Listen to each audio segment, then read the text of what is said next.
Hello সবাইকে, কি অবস্থা সবার? আশা করি ভালো আছেন। সো আজকের এই সেশনে আমরা আলোচনা করব ফটো কার্ড সম্পর্কে।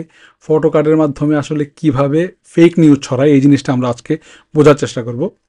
এই ফটো কার্ড ব্যাপারটা কিন্তু খুব পুরাতন কিছু না, এটা নতুন একটা জিনিস। আগে কিন্তু এই ফটো কার্ড আমরা খুব বেশি একটা দেখতাম না। আমরা যেহেতু কিছুদিন আগে থেকে যেহেতু সোশ্যাল মিডিয়াগুলো আসলে বিভিন্ন লিঙ্ককে প্রমোট করা বন্ধ করে দিছে, এই জন্য বিভিন্ন অনলাইন যেই মিডিয়াগুলো সেগুলো তাদের নিউজের লিঙ্ক সরাসরি তাদের ফেসবুক পেজ বা টুইটার পেজে শেয়ার না করে সেই লিঙ্কটাকে অর্থাৎ অথবা যেই নিউজটা আছে সেই নিউজের হেডলাইনটাকে একটা ফটোর মধ্যে দিয়ে এটাকে ফেসবুকে শেয়ার করে এবং কমেন্টে মূলত তারা তাদের নিউজের লিঙ্কটা দিয়ে দেয়।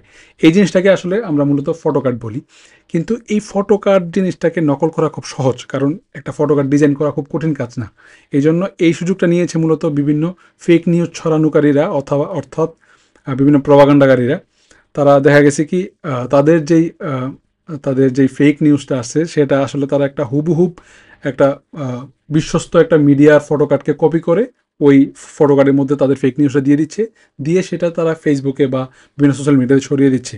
তো এই ফটো কার্ডটা দেখতে যেহেতু অরিজিনাল ফটো কার্ডের মতো, সেই জন্য মূলত সাধারণ মানুষ এখানে বিভ্রান্ত হয়ে যায় এবং তারা এখানে দেখা গেছে কি এই ফটো কার্ডটা তারাও শেয়ার করছে, এর মাধ্যমে একটা ফেক নিউজ ছড়াচ্ছে।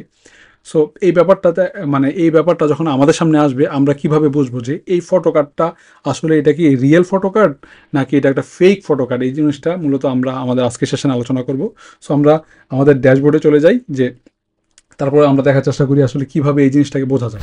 সো দেখেন, আমরা এখানে ভুয়া ফটো কার্ড দুইটা এখানে উপস্থাপন করেছি আপনাদের জন্য। এখানে দেখেন যমুনা টিভির দুইটা ফটো কার্ড এখানে আছে, দুইটাই ভুয়া ফটো কার্ড। দেখে কিন্তু আসলে বোঝার কোনো উপক্রম নাই আসলে এই ফটো কার্ডটা ভুয়া নাকি সত্য। দেখেন, এটাও দেখেন, আপনি যমুনা টিভির একটা রিয়েল ফটো কার্ড যখন দেখবেন এটাকে যেমন দেখা যাচ্ছে, রিয়েল ফটো কার্ডটা আসলে একই রকম। তাহলে আপনি বুঝবেন কিভাবে যে আসলে এই ফটো কার্ডটা ভুয়া এবং নাকি সত্য? তো এটা বোঝার জন্য আমরা আসলে ফটো কার্ডটা দেখে কিন্তু আসলে বোঝার কোনো উপায় নেই। তো এটা বোঝার জন্য আমাদের যেতে হবে আমাদের যে কোর সূত্র আছে সেটাতে। আমাদের যে ফ্যাক্ট চেকিংয়ের মূল সূত্র সেটা হলো, আমরা অবশ্যই একটা নিউজ যে প্রদান করছে সেই সোর্সের দিকে যাব। অর্থাৎ আমরা যখন আমাদের সামনে একটা নিউজ আসবে, আমরা মূলত ভ্যালিডিফাই করার চেষ্টা করব যে আমাদের যে নিউজটা আসছে সেটা সোর্সটা সত্য কিনা। যদি সোর্স ঠিক থাকে তাহলে নিউজ ঠিক আছে। তো যেহেতু আমরা এই ফটো কার্ডটা দেখে বুঝতে পারছি না যে এই ফটো কার্ডটা কি আসলে সঠিক নাকি ভুল, তো আমরা এটা বোঝার চেষ্টা করব এই ফটো কার্ডটা যার মাধ্যমে আসছে সে সোর্সটাকে আসলে বিশ্বস্ত কিনা। সো যেহেতু এটা একটা কালবেলার ফটো কার্ড, দেখেন এখানে দেখা আছে কালবেলা, একদম হুবহুব কালবেলার লোগো আছে এখানে। কালবেলা যেই ফন্ট ইউজ করে তাদের নিউজগুলো ফটো কার্ডগুলো তৈরি করে এইটা আছে এখানে, দেখেন ডেটও দিয়ে দিছে। সো হুবহুব কালবেলার একটা ফটো কার্ড এখানে দেখতে পাচ্ছি। সো আমরা দেখার চেষ্টা করবো যে এই যে ফটো কার্ডটা শেয়ার করছে এটা কোন পেজ শেয়ার করছে, এটা কি আসলে কালবেলা শেয়ার করছে নাকি অন্য কোনো পেজ শেয়ার করছে। সো এই ফটো কার্ডটা মূলত যেই পেজ শেয়ার করছে এই পেজটা হলো এইটা। দেখেন, এই পেজটা দেখলে আপনি যদি প্রথমে দেখেন তাহলে আপনার কাছে মনে হবে যে এই পেজটা হয়তো বা রিয়েল পেজ। দেখেন এখানে কালবেলা লেখা, ঠিক আছে। আবার এখানে তাদের প্রোফাইল ফটোটাও কালবেলা প্রোফাইল ফটো দিছে। আবার এখানে যেই কভার ফটোটা সেটাও কালবেলা। কিন্তু আপনি যদি খেয়াল করেন, দেখেন এখানে কিন্তু তাদের লাইক মাত্র একটা, ঠিক আছে, তাদের ফলোয়ার মাত্র 9 জন। সো কালবেলা মূলত বাংলাদেশে একটা মোটামুটি পরিচিত একটা নিউজ আউটলেট। সো তাদের অবশ্যই লাইক অনেক বেশি এবং তাদের ফলোয়ার্স অনেক বেশি।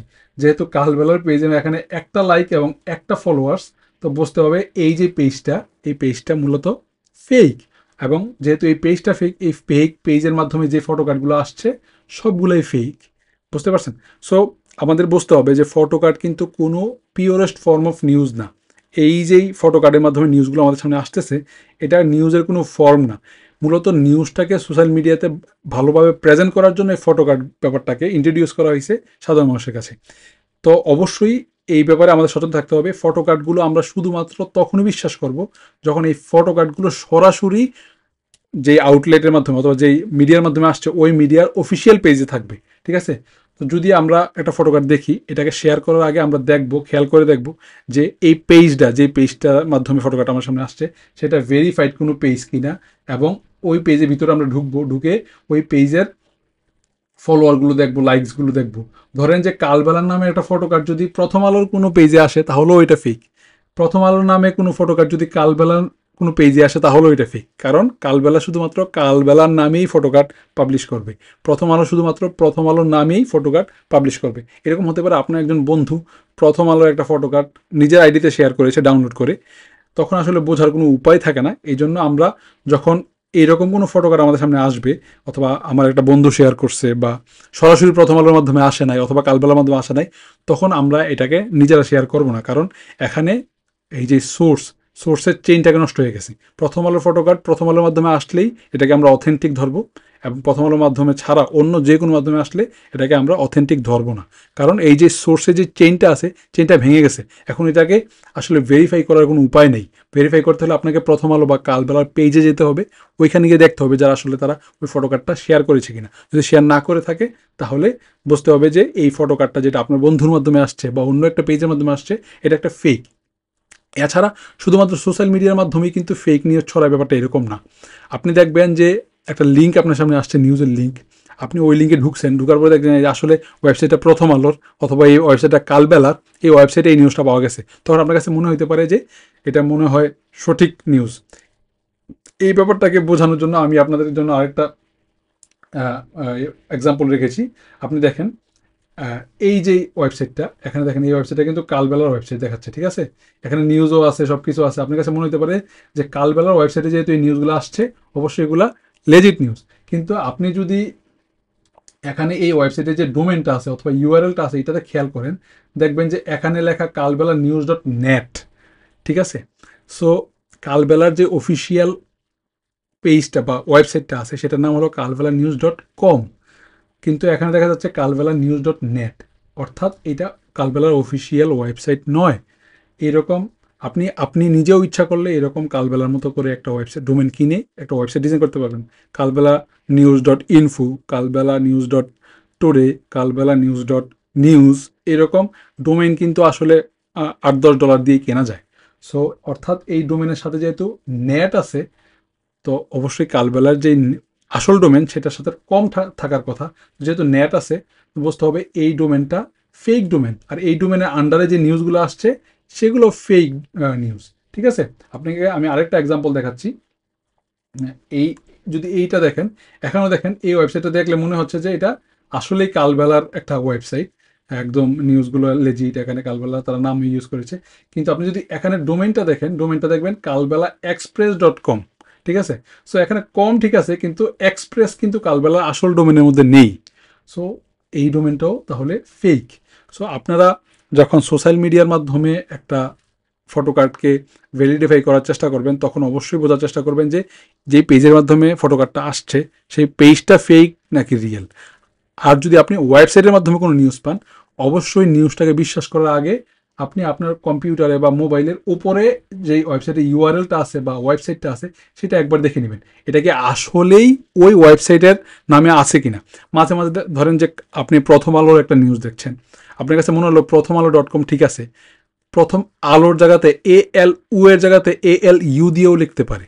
সো আপনি যদি একটু সূক্ষ্মভাবে খেয়াল করেন তাহলে, কারণ যারা স্ক্যামার বা যারা প্রপাগান্ডা ছড়াচ্ছে তারা আসলে খুব পরিকল্পিতভাবে এগুলো ছড়ায়। সো আমরা যদি ইউআরএলগুলোকে সচেতনভাবে দেখি যে প্রথম আলোর নিউজ যদি প্রথম আলোর নির্দিষ্ট ইউআরএল মাধ্যমে আসে, তাহলে আমরা বুঝে নেব এটা প্রথম আলো। কিন্তু আমাদের দেখতে হবে প্রথম আলোটাকে কিভাবে লিখেছে, অথবা প্রথম আলো ডট কম ঠিক আছে কিনা, নাকি প্রথম আলো ডট ইনফো হইতে পারে, অথবা প্রথম আলো ডট এক্সপ্রেস হইতে পারে। সো এই মানে মানে ম্যানিপুলেশন ব্যাপারটা অনেকভাবে হইতে পারে। আমরা যদি সচেতন থাকি তাহলে এইরকম ম্যানিপুলেশন থেকে আমরা বাঁচতে পারবো। সো এভাবে আমরা মূলত বিভিন্ন ধরনের থেকে ম্যানিপুলেশন থেকে আমরা বাঁচতে পারি। এছাড়া আরেকটা জিনিস আমরা দেখতে মাঝে মাঝে আমরা ফেসবুকে দেখি, দেখেন আমরা এখানে আরেকটা উদাহরণ রেখেছি আপনাদের জন্য। এখানে একটা নিউজ আউটলেট মার্ক জুকারবার্গের একটা মানে টুইট তারা শেয়ার করেছে। মার্ক জুকারবার্গ এখানে বলতেছে, chill guys, wait few minutes, everything will be solved, ঠিক আছে? দেখা যাচ্ছে এখানে যেই টুইটটা শেয়ার করেছে, এটা মার্ক জুকারবার্গ নামে আইডি থেকে শেয়ার করেছে, এবং আইডিটা কিন্তু ভেরিফাইড। তো আপনার কাছে মনে হয় এই নিউজ যারা মানে শেয়ার করেছে তাদের কাছে হয়তো মনে হয়েছে এটা একটা সত্য নিউজ। আপনার কাছেও প্রথম দেখা এটা মনে হবে এটা একটা সত্য নিউজ, কারণ এখানে মার্ক জুকারবার্গের আইডি থেকে এটা শেয়ার করা হয়েছে, এখানে আইডি ভেরিফাইডও। কিন্তু আপনি যদি এই আইডিতে ঢুকেন তাহলে দেখবেন যে এই যে মার্ক জুকারবার্গের আইডিটা, এর পাশে কিন্তু প্যারোডি লেখা আছে, অর্থাৎ এটা রিয়েল আইডি না, এটা একটা প্যারোডি আইডি। কারণ পাশে প্যারোডি লেখা আছে বলতে এটা একটা নিক নেম, ঠিক আছে। আপনি সবাই আপনারা জানেন যে বর্তমানে কিন্তু টুইটার এবং ফেসবুকের যে ভেরিফাইড যে চিহ্নটা, এটাকে কিন্তু পে করে নেওয়া যায়। অর্থাৎ আপনি পৃথিবীর যে কোনো ব্যক্তির নামে একটা পেজ খুলে সেইটা টাকা দিয়ে ভেরিফাই করে নিতে পারবেন। তো এই জন্য এই ভেরিফাইড চিহ্নটাই আপনার একটা পেজকে সত্য প্রমাণ করে না। আপনি পেজের ভিতরে ঢুকে বিভিন্ন জিনিস অ্যানালাইজ করে দেখতে পারবেন যে আসলে এই পেজটা আসলেই যেই ব্যক্তির নামে ছড়ানো হচ্ছে ওই ব্যক্তির কিনা। এখানে যদি আমরা ফলোয়ার্সের সংখ্যাও দেখি, এই ফলোয়ার্সও দেখেন যে আসলে তুলনামূলক অনেক কম। সো এটা মার্ক জুকারবার্গের পেজ হওয়ার সম্ভাবনা খুব কম। সো এই জন্য এই এই নিউজ ওয়েবসাইটটা যে কোনো ধরনের ভ্যালিডেশন ছাড়া অথবা কোনো ধরনের পরীক্ষা করা ছাড়া এটা শেয়ার করে দিয়েছে, তারা মূলত নিজের অজান্তেই একটা ফেক নিউজ এখানে শেয়ার করে দিল। আমরা যদি মার্ক জুকারবার্গের রিয়েল আইডিতে দেখি, দেখেন এখানে মার্ক জুকারবার্গের আইডিটা মূলত এখানে এটা রিয়েল আইডি, এখানে দেখেন তাদের ফলোয়ারের সংখ্যা অনেক বেশি। সো ক্লিয়ারলি এটা একটা ফেক আইডি। সো এর মাধ্যমে এটা ফেক নিউজ ছড়াই গেল। আমি আপনাদেরকে আরেকটা উদাহরণ দেখাচ্ছি এই ব্যাপারে। দেখেন মেসির মেবি ওয়াইফ অথবা গার্লফ্রেন্ড হবে উনি। সো ওনার একটা পোস্ট আসলে এখানে বিনিউজ 24 শেয়ার করেছে। মনে হচ্ছে যে আসলে এটা ওনার মানে রিয়েল আইডি, কিন্তু আপনি যদি আইডিটার ভিতরে ঢুকেন দেখবেন যে এটা একটা ফেক আইডি। সো এটা একটা ফেক আইডি। আপনি যদি ওনার আসলে রিয়েল আইডিতে ঢুকেন দেখেন এখানে ফলোয়ারের সংখ্যা অনেক বেশি, প্রায় 40 মিলিয়ন। সো মাঝে মাঝে আমাদের যদিও প্রাথমিক দেখায় একটা আইডিকে সত্য মনে হতে পারে, কিন্তু এই আইডির ভিতরে কোনো কিছু যদি আমাদের শেয়ার করতে হয় বা এই আইডির কোনো তথ্য যদি আমার মাধ্যমে আমি পাস অন করি, শেয়ার করি, অবশ্যই আমরা ভেরিফাই করে নিব। একবার আইডিটার ভিতরে ঢুকে দেখবো যে আসলে আইডিটা সত্য কিনা, ফেক আইডি যেন না হয়, আমার মাধ্যমে যেন কোনো ফেক নিউজ না ছড়ায়। সো আজকের এই সেশনে মূলত আমরা আলোচনা করার চেষ্টা করছি যে আপনার সামনে যদি কোনো ফটো কার্ড আসে, এটাকে আপনারা কীভাবে অ্যানালাইজ করবেন। আসলে ফটো কার্ড ব্যাপারটা এত নিখুঁতভাবে তৈরি করা সম্ভব যে আপনি দেখে এটা বোঝার কোনো সুযোগ নেই। এই জন্য অবশ্যই আপনাকে সোর্সটা খুঁজে বের করতে হবে, যে সোর্স যদি সত্য হয় ফটো কার্ড সত্য, ঠিক আছে। এছাড়া আমরা কী বোঝার চেষ্টা করলাম যে ওয়েবসাইটের মাধ্যমে যদি আপনার সামনে কোনো নিউজ আসে, সেটাও ফেক হইতে পারে। সেটার জন্য আমাদের কী করে দেখতে হবে, ওয়েবসাইটের ইউআরএলটা দেখতে হবে, ঠিক আছে। আর সর্বশেষ দেখলাম যে কোনো টুইট যদি আমাদের সামনে আসে, টুইটটাকে প্রথম দেখাই আমরা বিশ্বাস করব না, আগে আমরা একটু দেখবো যে যার মাধ্যমে টুইটটা আসছে ওই আইডিটা কি আসলে ভেরিফাইড কিনা, ভেরিফাইড হলেও এটা কি অরিজিনাল আইডি কিনা, এই জিনিসটা আমরা একটু দেখবো।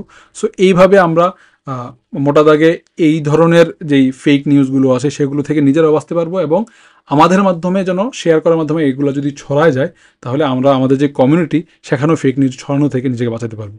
সো আশা করি আমাদের এই সেশনটা ভালো লেগেছে। ধন্যবাদ সবাইকে।